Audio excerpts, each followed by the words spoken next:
nous a rejoint sur ce plateau Lilian Mellet. Lilian, bonsoir. Bonsoir. On va faire ce soir un focus non pas sur un, mais deux cantons. Oui, en commençant, vous l'avez dit, par un des cantons chalonnais, Châlons 3, qui se caractérise par un duel féminin, gauche-droite. Nathalie Leblanc pour le PS face à Isabelle Deschaumes pour l'UDI. Deux femmes qui occupent des responsabilités locales importantes et un nouvel épisode après la bascule à droite de la ville de Châlons. Damien Boutillet et Romy Ouachuk. Le nouveau canton de Châlons 3 regroupe une partie de la ville de Chalon-sur-Saône ainsi que la totalité de Châtenois-le-Royal. Et dans cette dernière commune, même si Madame le maire Marie Mercier ne se présente pas, elle fait tout de même campagne pour les candidats de droite. Un binôme qui se présente comme complémentaire et uni. Le fait qu'on soit élus chacun sur ces deux communes fait que naturellement on s'est réparti la tâche. Moi et mon suppléant issu de Châtenois sur la commune de Châtenois et Isabelle sur la partie Châlons. Et cette Isabelle est loin d'être une inconnue dans le landerneau politique local. Car outre ses fonctions de déléguée départementale de l'UDI, Isabelle Deschaumes est surtout la première adjointe au maire de Chalon-sur-Saône. Alors celle qui a fait partie de l'équipe qui a fait tomber Christophe Sirugue se verrait bien continuer sur sa lancée en sortant la conseillère générale, proche de l'ancien maire, même si elle s'en défend. Bonjour madame. Je ne suis pas dans ce genre de combat ad nominem, ça ne m'intéresse pas du tout. Je ne suis pas là pour taper sur ce qui s'est passé avant, même si on a le droit de constater qu'il y a des choses qui ne vont pas, il y a des choses qui sont au point mort, il y a des choses qui n'ont pas avancé. À nous de trouver les propositions qui seront pertinentes pour la suite. Et le programme de ce binôme UMP-UDI se veut à la fois départemental et ciblé localement. Je pense notamment à l'accompagnement des personnes âgées, parce qu'on en a un certain nombre sur le territoire, mais pas seulement. On a aussi une vision sur l'accompagnement de la petite enfance, sur les collèges, puisque nous avons 2 collèges sur ce canton. Voilà, c'est quelque chose d'assez équilibré, parce que nous devons avoir une solidarité d'idées et de propositions sur l'intégralité du département. Du côté du PS, le binôme est calqué sur le même schéma qu'à droite. Pascal Legault est conseiller municipal à Châtenois-le-Royal, mais dans l'opposition. Quant à la chalonnaise Nathalie Leblanc, la conseillère générale sortante, elle a dû céder son poste d'adjointe au maire de Châlons lors des dernières élections. Ainsi, face à face se trouvent notamment 2 femmes à forte personnalité. Et Nathalie Leblanc n'hésite pas à attaquer sur des vieux engagements de campagne. Je me suis tenue aux engagements que j'avais faits en 2008. Ma principale adversaire ne le fait pas parce qu'elle s'était largement engagée sur le non-cumul des mandats. Or, dès qu'elle a été élue en 2014, eh bien, elle s'est empressée d'être à la fois première adjointe au maire de Châlons, vice-présidente du Grand Châlons, vice-présidente du centre de gestion, présidente déléguée de la mission locale et maintenant elle brigue le mandat de conseillère départementale. Pour moi, l'engagement en politique, c'est extrêmement important pour que justement nos concitoyens continuent de croire en nous. À gauche, il y a donc du mordant, mais surtout un bilan que Nathalie Leblanc met largement en avant. Un exemple là, c'est la réhabilitation du quartier des Aubépins, du parc et des immeubles et des appartements. Mais si le bilan est très important, en revanche, on a un programme pour pouvoir continuer à amplifier ce que nous avons fait depuis 2008. Et le programme mis au point par les candidats du Parti socialiste se veut dans la continuité, tout en étant clair et précis. Donc 4 grandes thématiques sont d'abord l'écoute des habitants, un département protecteur, un département attractif et un département innovant. Reste maintenant à convaincre les électeurs, car sur le canton de Châlons 3 comme ailleurs, l'abstention est redoutée par l'ensemble des candidats. Et 2 autres binômes sont candidats sur ce canton de Châlons 3, Florian Dottoni et Jacqueline Duguet pour le Front National et Daniel Bachelet et Brigitte Bambert pour le Front de Gauche. Et on part en Côte d'Or pour notre deuxième canton. Oui, c'est le canton de Talent qui illustre bien le redécoupage avec les communes de Talent et Plombières en banlieue dijonnaise et avec toutes les communes de la vallée de l'Ouche. On y trouve 2 conseillers sortants, un de droite, un de gauche et surtout une droite qui part en ordre dispersé entre un binôme officiel UMP-UDI et un autre divers droite. Une division qui illustre en réalité la violente opposition entre le président du Conseil général, François Sauvadet, et le sénateur UMP Alain Houpert qui soutient, lui, les dissidents.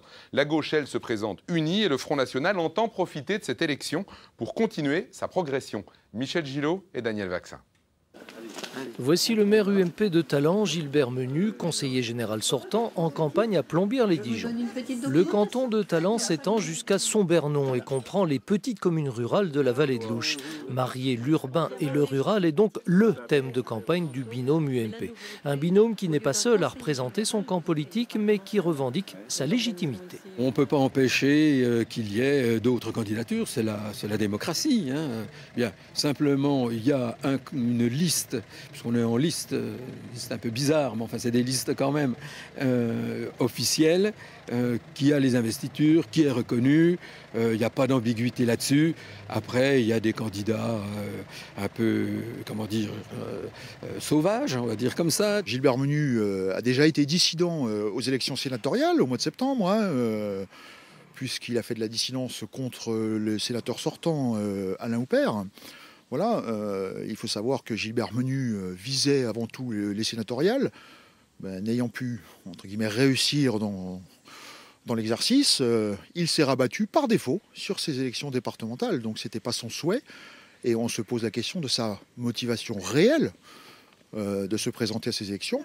Voilà pour l'échange d'amabilité. Au-delà de cette querelle, pourtant, le même thème de campagne revient curieusement chez les deux rivaux, contrôler davantage les prestations sociales.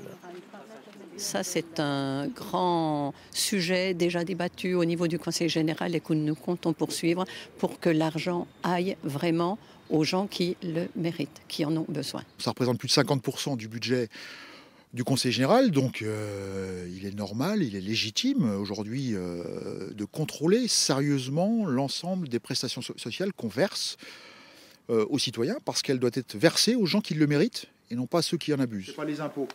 La fiscalité écrasante, voilà un autre thème développé par Alain Lamy. Au final, c'est donc une campagne assez droitière qui est menée par les deux binômes UMP et Divers Droite. Serait-ce dû à la présence du Front National? Dans ce canton, Philippe Loza, accompagné ici du candidat FN à Auxonne, Johan Bassan, décline la phraséologie habituelle de son parti. Premier de France, dit-il, par le nombre de candidats présentés.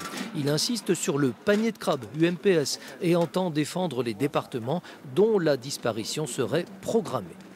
Le département est en danger. Ça veut dire que j'en profite en même temps pour avertir les Français, surtout dans la ruralité, que demain, au profit de méga-régions, le département va disparaître. Et on aura donc des vaisseaux mers qui seront inaccessibles de nos citoyens et surtout des Français dans la ruralité profonde.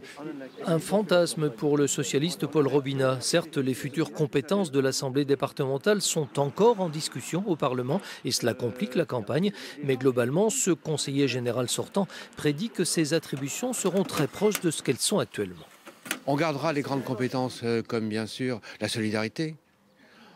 On perdra peut-être le transport. On connaît un peu les bases. On n'est pas coupé du monde, on n'est pas coupé de la politique. On va garder les grands dossiers, les grandes compétences qui correspondent au département et ce qu'attend la population, c'est-à-dire la proximité des dossiers, la proximité de leurs besoins. Résumons, une gauche unie, une droite désunie et un Front national bien décidé à conforter localement sa dynamique nationale. Voilà donc le choix offert aux électeurs des 34 communes du canton de Talent.